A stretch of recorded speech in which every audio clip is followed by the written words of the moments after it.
About the rapture and the coming, I recommend that you subscribe not only to follow us, but also so that you can have the channel at hand whenever you want. And on this channel, you can currently see a video called The Harvest or The Transformation.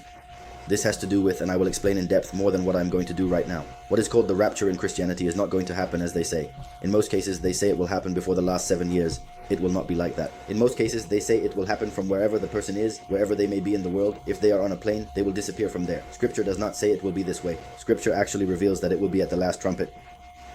That is something that Christians also know, but they interpret it differently. The last trumpet, Paul says in Scripture. In Revelation, we see that there are 7 trumpets. The last of those 7 is obviously the trumpet in which the harvest occurs, where the chosen will be gathered or taken, as Paul says.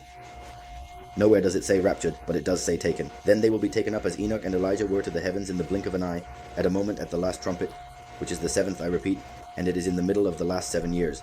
And it is not going to happen with that bunch of people that in Christianity expect. It will be a few whom Scripture calls the 144,000, the chosen ones, who have the name of the Father and the Son on their foreheads, as it says in Revelation 14, which is where the harvest is given, starting from Revelation 11, Revelation 12, Revelation 14. Those 3 chapters are related to the harvest.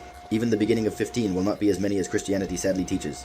In fact, many will have to die, as they are the grapes thrown into the winepress of wrath in Revelation 14. But on that day I will resurrect them with his mercy and justify them because they believed in the Messiah, even though they did not confess his name and did not accept the mark of the beast, and for that reason they had to go through death. Matthew 24, Luke 17, and Mark 13 typically use the verse that says one will be taken and another will be left to indicate that these are the ones who will be taken in the rapture, as it is referred to in Christianity. But when one reads carefully, and I recommend looking at Luke since it is more organized, we see that there are 3 people. One that Joshua already tells them to flee when they see the abomination of desolation in the place where it should not be. That is, when they see the false Messiah already manifested in the world, flee far from work or far from home. That is, far from where they would normally look for him. Because that night, the Messiah says one will be taken and the other will be left. 2 will be in one bed, 1 will be taken and the other will be left. 2 will be working, 1 will be taken, the other will be left. But he had already said of 1 that had to flee. Then he said there were 2, 1 is taken and the other is left. When the disciples ask him where those who are taken will be taken to, they understand that those who fled will fare well because they listened, while those who remained will fare poorly because it is the complete opposite.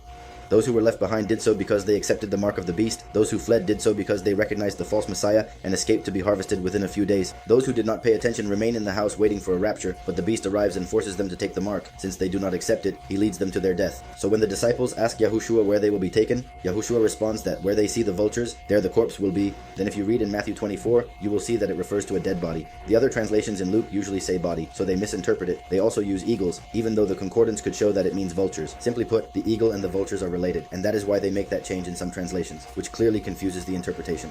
Regarding the second coming, Yahweh said to Yahushua, "Sit at my right hand until I make your enemies a footstool for your feet." Yahweh says, "I am the first, I am the last." Then Yahweh would manifest twice, as the first and as the last. The first was Yahushua, who, after resurrecting, ascended to the right of the Father, and Yahweh tells him, "Wait here on the right because I am going to manifest myself again." That would be the second manifestation of Yahweh on earth. What I normally refer to here as the last or the witness like Moses, because just as John the Baptist and Yahushua the Messiah came 2,000 years ago, in these final times, 2 witnesses appear, Elijah and the witness like Moses, the witness Eliyahu and the witness like Moses. Those 2 witnesses will die, resurrect, and ascend to heaven.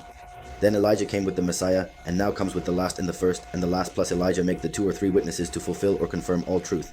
That is why Yahushua came as an advocate, the 2 witnesses, and Yahweh as the judge, with Satan as the accuser.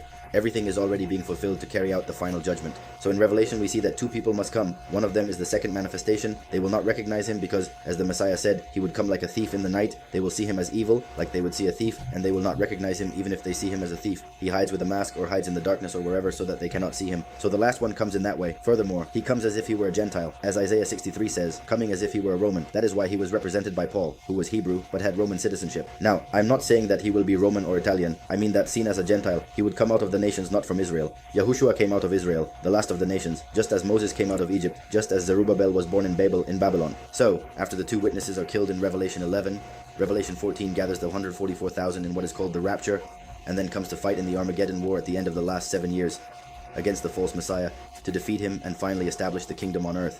So, that moment of Armageddon is what most people in Christianity see as the second coming.